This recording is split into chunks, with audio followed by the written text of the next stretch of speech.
ഒരു വീടിന്റെ interior work ചെയ്യുമ്പോൾ ആ ഒരു ടീമിന്റെ ക്രെഡിബിലിറ്റി എത്രമാത്രം ഉണ്ടെന്ന് പലരും ഒട്ടും ചെക്ക് ചെയ്യാറില്ല. കാരണം അതിന് വെച്ചിട്ടുണ്ടെങ്കിൽ ആ സമയത്ത് നമ്മൾ കൂടുതലും ബോധേഡ് ആയിട്ടുള്ള കാര്യം, ബഡ്ജറ്റ് എത്രയാവും, അല്ലെങ്കിൽ ഏറ്റവും കുറച്ച് ആരാണ് ചെയ്യുന്നത് എന്നുള്ള കാര്യങ്ങൾ മാത്രം നോക്കിയിട്ടാണ് നമ്മൾ പല കാര്യങ്ങളും ഡിസൈഡ് ചെയ്യുന്നത്. പക്ഷെ ഒരു വീടിന്റെ ഇന്റീരിയർ എന്ന് പറയുമ്പോൾ നിങ്ങളുമായിട്ട് ഏറ്റവും അടുത്ത് നിൽക്കുന്ന ആൾ ചെയ്താൽ അത് ഏറ്റവും ഭംഗിയാവുള്ളൂ. അടുത്ത് നിൽക്കുന്ന ആളെന്ന് പറഞ്ഞു കഴിഞ്ഞാൽ ഒരാളെ കോൺട്രാക്ടറെ കണ്ടെത്തി കഴിഞ്ഞാൽ അവരുമായിട്ട് നല്ലൊരു റാപ്പോ അല്ലെങ്കിൽ നമുക്ക് ഒരു ഈസിലി ആക്സസിബിൾ ആയിട്ടുള്ള മേഖലയാണ് നമ്മളൊരു വീടിന്റെ ഇന്റീരിയർ ചെയ്യണം. കാരണം നമ്മുടെ വീടിന്റെ എല്ലാ മുക്കും മൂലയും എല്ലാം വൃത്തിയായിട്ട് ചെയ്യണമെങ്കിൽ നമ്മളുടെ ഓരോ ആവശ്യങ്ങളും മനസ്സിലാക്കാൻ പറ്റുന്ന ഒരു കോൺട്രാക്ടർ ആവണം. ഈ ക്രെഡിബിലിറ്റി എങ്ങനെയാണ് കണ്ടുപിടിക്കുക? ക്രെഡിബിലിറ്റി എന്ന് പറഞ്ഞാൽ ആള് റിലയബിൾ ആണോ, അല്ലെങ്കിൽ അവർക്കൊരു സേർട്ടൺ ഇൻറ്റഗ്രിറ്റി ഉണ്ടോ, ആള് ഒതന്റിക് ആണോ, സേർട്ടൺ ട്രസ്റ്റ് ഉണ്ടോ സമൂഹത്തിൽ, പിന്നെ ഒരു കമ്മിറ്റ്മെന്റ്, ആ കമ്പനിക്ക് ഒരു റെപ്യൂട്ടേഷൻ ഉണ്ടോ എന്നുള്ള കാര്യങ്ങളൊക്കെ ചെക്ക് ചെയ്തിട്ട് വേണം നമ്മൾ ഈ കാര്യങ്ങളിലേക്ക് കടക്കാൻ വേണ്ടിയിട്ട്. അങ്ങനെയാണ് നമുക്ക് ഒരാളുടെ ക്രെഡിബിലിറ്റി കണ്ടുപിടിക്കാൻ സാധിക്കുക. ക്രെഡിബിലിറ്റി ഉണ്ടെങ്കിൽ മാത്രമേ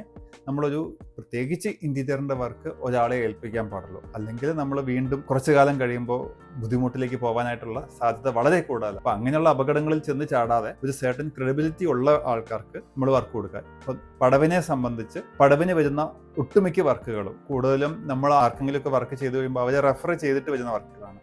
അതിന്റെ അർത്ഥം പടവിനെ സംബന്ധിച്ച് സേർട്ടൻ ക്രെഡിബിലിറ്റി ഉണ്ട് എന്നുള്ളതാണ്. പക്ഷെ അതൊരു സൊസൈറ്റിയിൽ ഇപ്പം നമ്മുടെ ചുറ്റുവട്ടത്തിൽ തന്നെ നമ്മൾ ഏകദേശം ഈ ലാസ്റ്റ് 1 ഇയറിൽ മോർ ദാൻ 30 പ്രൊജക്ട്സിന്റെ അടുത്ത് കംപ്ലീറ്റ് ചെയ്തിട്ടുണ്ട്. അതൊരു സർട്ടൻ ക്രെഡിബിലിറ്റി ഉണ്ടെങ്കിൽ മാത്രമേ നമുക്ക് ചെയ്യാൻ പറ്റുള്ളൂ.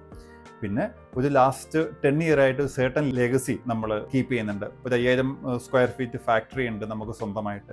ഈ മാനുഫാക്ചറിംഗ് യൂണിറ്റും നിങ്ങൾ തരുന്ന ക്യാഷ് മാനേജ് ചെയ്യാനുള്ള ഒരു സർട്ടൻ കപ്പാസിറ്റി ഉണ്ട് എന്ന് നിങ്ങൾക്ക് ഫീൽ ചെയ്യണം. അല്ലെങ്കിൽ ഒരു ക്ലയന്റ് ഒരു കോൺട്രാക്ടർക്ക് ഒരു സർട്ടൻ എമൗണ്ട് കൊടുക്കുമ്പോൾ അത് മാനേജ് ചെയ്യാനുള്ള കപ്പാസിറ്റി ആ കോൺട്രാക്ടർക്ക് ഉണ്ടോ എന്നുള്ളതും കൂടെ വളരെ ഇമ്പോർട്ടൻ്റ് ആയിട്ടുള്ള കാര്യമാണ്. അങ്ങനെയുള്ള കാര്യങ്ങളൊന്നും ചെക്ക് ചെയ്യാതെ ആർക്കെങ്കിലും ഏറ്റവും റേറ്റ് കുറഞ്ഞ ഒരാൾക്ക് കൊടുത്തിട്ട് പിന്നീട് നമ്മൾ ബുദ്ധിമുട്ടുന്ന ഒരു സിറ്റുവേഷൻ ഒരു കാരണവശാലും വരാൻ പാടില്ല.